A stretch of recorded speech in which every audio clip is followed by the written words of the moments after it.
اکبر اللہ اکبر.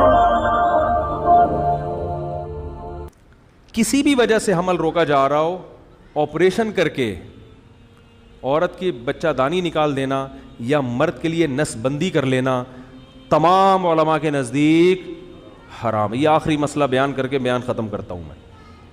حضرت مولانا طارق جمیل صاحب, ہم ان کی خاک کے برابر بھی نہیں ہیں. ان سے اللہ نے جو ہدایت کا کام لیا اس کا 10واں حصہ بھی ہم نہیں کر سکے.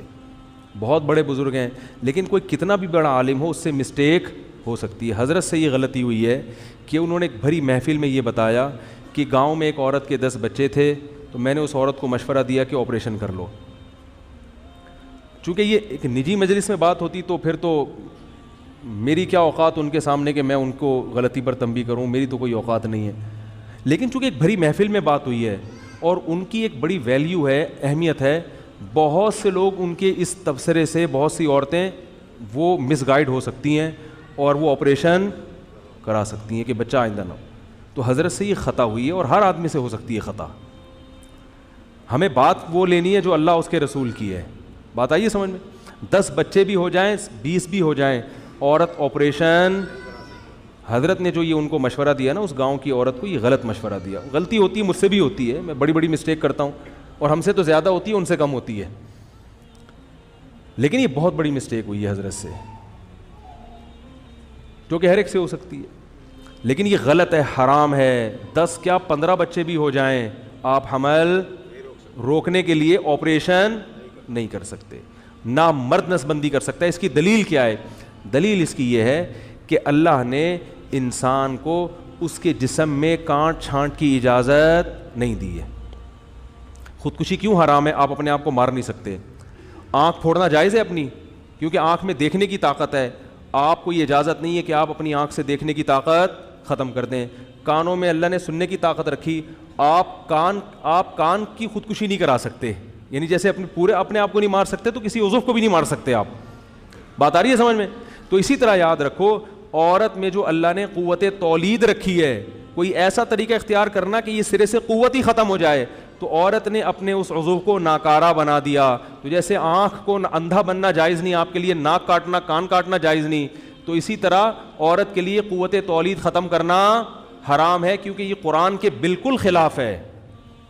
قرآن میں آتا ہے کہ شیطان نے یہ کہا کہ میں ان کو حکم دوں گا فَلَا يُغَيِّرُنَّ خَلْقَ اللَّهِ, اللہ یہ اتنے باغی ہو جائیں گے کہ تیری بنائی ہوئی تخلیق کو تبدیل کرنے شروع کر دیں گے. یہ یعنی تو نے جو جس ڈیزائن میں پیدا کیا ہوگا نا, اس تخلیق کو کیا کر دیں گے یہ. تو عورت میں اللہ نے تولید کی صلاحیت رکھی ہے. عورت وقتی طور پر حمل روکنے کی تدبیر اختیار کر سکتی ہے کسی ضرورت سے, جیسے صحابہ بھی کرتے تھے, لیکن قوت تولید کو کسی قیمت پہ ختم نہیں کر سکتی. یہ پھر اللہ کی بنائی ہوئی تخلیق کو کیا ہے, اور یہ سب کے نزدیک حرام. دیوبندی بھی علماء بھی حرام کہتے ہیں, بریلوی علماء بھی حرام کہتے ہیں, اہل حدیث بھی اس کو حرام کہتے ہیں, کہیں سے بھی فتویٰ لے لو. عرب علماء بھی حرام کہتے ہیں, عجم بھی حرام کہتے ہیں, جامع ازہر یونیورسٹی والے بھی اس کو حرام کہتے ہیں, جامع الرشید والے بھی حرام کہتے ہیں اس کو. بریلوی حضرات کے جو بڑے بڑے مدارس ہیں وہاں سے فتویٰ لے لو, وہ بھی کہتے ہیں کہ مرد کے لیے نسبندی کرنا یا آپریشن کرانا حرام, عورت کے لیے آپریشن کرانا 20ویں بچے کے بعد بھی حرام ہے. کہیں بھی دنیا میں کسی بھی ادارے سے فتویٰ لے لو, سب کیا کہتے ہیں, یہ کیا ہے, حرام ہے. تو مجھے اس لیے وضاحت سے کری کہ حضرت کے جو فتویٰ ہے نا, اس کا حضرت کی جو ایک تبصرہ تھا, ہر ایک سے خطا ہوتی ہے, تو اس کا لوگ غلط فائدہ یعنی غلط یوز نہ ہو جائے اس کا, کیونکہ ہماری ذمہ داری ہے کہ فوراً ہم اس کو تنبیہ کرتے ہیں بھائی یہ حضرت سے مسٹیک ہوئی ہے. سمجھ میں آ رہی ہے بات کہ نہیں آ رہی ہے؟ آگے ایک اور بات یہ بتا رہا ہوں میں کہ کسی بھی نیت سے جو آپریشن کرنا ہے وہ کیا ہے, سب کے نزدیک کیا ہے, حرام, کیونکہ یہ اللہ کی تخلیق کو بدل ڈالنا. آپ اپنے اندر اتنی بھی چینج نہیں کر سکتے. حدیث میں آتا ہے جس کے دونوں دانت ملے ہوئے ہو نا, وہ دانتوں کے درمیان خلا پیدا کرے تو اس پر اللہ کی لعنت ہو, کیونکہ دانتوں کی جو ڈیزائننگ اللہ نے دی ہے اس ڈیزائننگ میں آپ چینجنگ.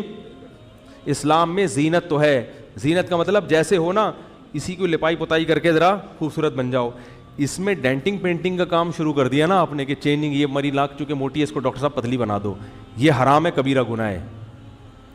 اللہ نے جیسی ناک دی ہے اسی پہ تیل کی مالش کر کے چمکا تو سکتے ہو اس کو, اس کی کٹنگ کر کے باریک نہیں بنا سکتے. آپ کے کان چھوٹے تھے, آپ نے کسی سے کان ادھار لے کے لگوا دیے اپنے, یہ حرام ہے, یہ تغییر خلق اللہ ہے, اللہ کی تخلیق کو کیا ہے, نہیں آ رہی بات, ناجائز. تو جب دانت, ہاں کسی کے دانت باہر نکلے میں بہت زیادہ بھدے لگ رہے ہیں, وہ ایک عیب ہے, وہ بیماری ہے, اس کو ٹھیک کرنے کے لیے اندر, بعض لوگوں کے دانت ایسے ہوتے ہیں کہ ایسا لگ رہا ہے مسکرا رہے ہیں حالانکہ رو رہے ہوتے ہیں, وہ اتنے باہر کو نا, وہ کھانے میں بھی سواری بیچاروں کو, وہ ایک بچپن میں جیسے کوئی عیب پیدا ہو جائے نا, جیسے ایک بچہ لنگڑا پیدا ہو گیا یا ہاتھ مڑے ہوئے ہیں, تو اس کو تو سیدھا کیا جا سکتا ہے, وہ عیب ہے. تو ایسے ہی دانت کسی کے باہر نکلے میں بہت زیادہ, اس کو آپریشن کر کے اندر کر سکتے ہیں. لیکن زینت کے لیے اتنی بھی آپ کو ڈینٹنگ پینٹنگ کی اجازت نہیں ہے کہ دانتوں میں خلا ہوتا ہے نا, جیسے نبی کے دانتوں میں خلا تھا, اچھا تھا, تو آپ نے ایسی عورت پہ لعنت فرمائی جو دانتوں میں خلا پیدا کرے, دانتوں کو گھسا کے اپنی مرضی سے ڈیزائن کرے. نا نا نا نا نا, جیسا اللہ نے بنایا 40 سال کے بعد بال کالے کرنا جائز نہیں ہے کہ فطرت کو کیا کر رہے ہو چین. تو جب اتنی سی تبدیلی کی اجازت نہیں ہے, عورت جس کے میں مرد میں اور عورت میں فرق یہ کہ عورت بچہ پیدا کرنے کی صلاحیت رکھتی ہے, تو عورت یہ فرق ہی کو ختم کر دے, یہ کہاں سے جائز ہوگا بھائی, یہ تو بالکل حرام ہے. دیکھو یورپ میں نے تھائی لینڈ میں دیکھے بہت سارے لوگ, وہ بتاتے ہیں یہ سب ہجڑے ہیں, یہ وہ ہیں جو مرد تھے مگر ہجڑے بن گئے. کیا اسلام میں جائز ہے؟ وہ آپریشن کر کے بن گئے. انہوں نے کہا یار اب ہمارے بچے بھی ہو گئے اور ہمیں خام خام ایک ٹینشن ہوتی ہے, تو ہم اگر ہم لاجک تو ہر ایک چیز بڑی اچھی ہوتی ہے. بعض یہ بھی کہتے ہیں ہمیں بھائی ہم خام خام میں برائیوں کی طرف چلے جاتے ہیں, تو ہم نے وہ قوت ہی ختم کر دی. حرام, کتنے اچھا لیبل لگاؤ گے مگر اس کی اجازت نہیں ہے.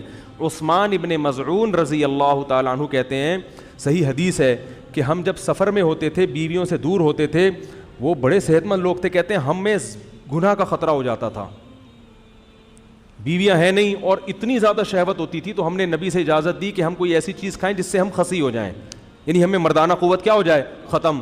آپ نے اس کی اجازت نہیں دی, حالانکہ وہ گناہ سے بچنے کے لیے ہو رہا تھا. فرمایا نا نا نا, جب اللہ نے مرد بنایا تو مرد رہنا پڑے, گناہ سے بچنے کے اور کوئی طریقے اختیار کرو, اور طریقے اختیار کرو, اس کی اجازت نہیں ہے. تو عورت کو یہ کہاں سے اجازت ہوگی کہ وہ بچہ دانی نکلوا دے؟ یہ تو بہت بڑا جرم ہے, بہت بڑا گناہ ہے. سمجھ میں نہیں آ رہی میرا خیال ہے بات؟ تو اس کی شرعن اجازت بولو بھائی نہیں. اللہ اکبر اللہ